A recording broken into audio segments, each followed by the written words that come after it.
Alright,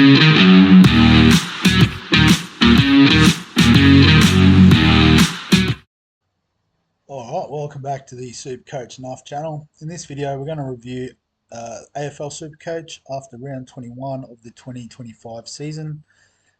So another sort of below par week for myself, scoring a 24.90, which did see us slide down another close enough to 2,000 spots.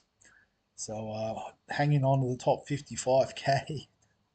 Hopefully we can keep it to under 60 would be ideal. But we'll have a look at the team, how it went. So the defence was mostly pretty good. We had Geordie Clark get a 122, Harry Sheezel with a 131, Callum Mills with a 125, McKercher with a 123, and McCarthy with a 123. So, a nice solid start there. But unfortunately, we've got Fryer still, who scored a 51. And we had McDonald on the bench for an 88. So that's a little bit frustrating. But maybe Fryer is one we sit out on any given week. Midfield was mostly okay. Bont with a 151, so we took that as the VC, which was the right call in the end. Dacos with a 110 was quite good. Callahan with a 106 was okay. Butters with a 45, so not sure what happened there, if he got injured or what. Haven't been keeping the ear too close to the ground on AFL anymore. But Brayshaw with a 101 was good. Toog Miller came back and repaid the faith with a 122. So happy that finally got some points out of him. Merritt with an 88. Obviously, it's tough with Essendon struggling. And Clary with a 109 was pretty decent return too. The rucks, so we did have Max Gawn with a 131, which was good, but I guess this is where we're losing a bit of ground, given that there was Grundy and Tim English both double tunning in this week. So, but Cherry should be back from his suspension, so hopefully not too far off the pace with him coming back in. And then the forwards again, some good returns from Jackson with a 142, Baz with a 119, Darcy with a 119, Daniel with a 142 was amazing, and then Hewitt with the 77 was good enough. We were hoping Connor Simpson would come back, but not to be this week, so we did get 28 from Shanahan, albeit he would have dropped out of our best 22. Actually, he wouldn't have because we had Cherry, so we would have copped that score.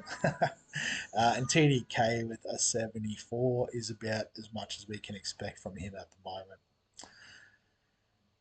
Let's have a look at the game day matchups. So, as predicted, lost out to Motlop's crew with a 25-81. So he did have Tim English, so that was an awesome start with the 202. Whitfield with a 126 in defence was good. Rankin with a 129. Petrarca with a 117 rather. Noah Anderson with a 147. So again, Toog Miller getting outpointed by the other midfielders there. Lockie Neal with a 142. Jack Sinclair with a 128. So, pretty sort of comparable across the board, but I think, the 202 was the big difference there for our teams.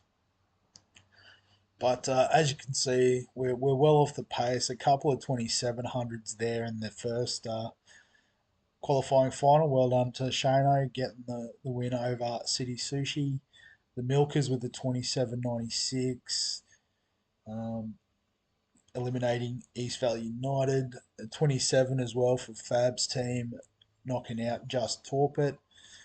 Couple of 2700s in the other qualifying final. So, that's where you got to be if you want to run with the big dogs. But the top score this week was a 28-11 for Gift Built. So in the minor qualifying final. So he VC'd Bont, had English as well, had Whitfield, Gawn, Mills, Goulden with a 115, McCluggage with a 157. So yeah, just tons all the way through. You love to see it. Surprisingly, I haven't seen anyone with Grundy, but I'm guessing maybe some of these guys have him. No, no Grundy there. No, no Grundy. So, guess well done if you were on him because he's killing it. But there you go. So, I keep clicking rankings when I want to go to players. But yeah, speaking of which, so yeah, Timmy English with the 202, Grundy with the 200, McCluggage we just looked at. So Blakey with a 155, Max Holmes, pretty popular, 45% owned, so 154 for him. Jordan Dawson, pretty popular as well with a 149. Rowan Marshall with a 144, so you could have done all right without Max Gawn in your rucks this week with those three going off. Marriage, if you've still got him, well done. He scored a 141 this week. Dunks, Matty Rowell continues to carve up. So, yeah, lots of these players we have already touched on, so I won't spend too much time there. So, in terms of the plan this week, can't do much because of the trades, but as we said, we've got Cherry back, which is nice. So, pretty much leave it as is. Hopefully, Simpson, maybe they're just sort of easing him back in to the team, so he might get a run this week. But I guess with Geelong playing Friday night against Essendon at $1, so surely Baz has got to be in the conversation for VC. There's a bit of a high scoring option. And then in terms of the captaincy, so given that I think it was English just put a double ton on the GWS rucks, it might be Cherry, fresh and fit from a suspension, to go absolutely bonkers against him. So I think that might be the play. Don't need to worry about too much else.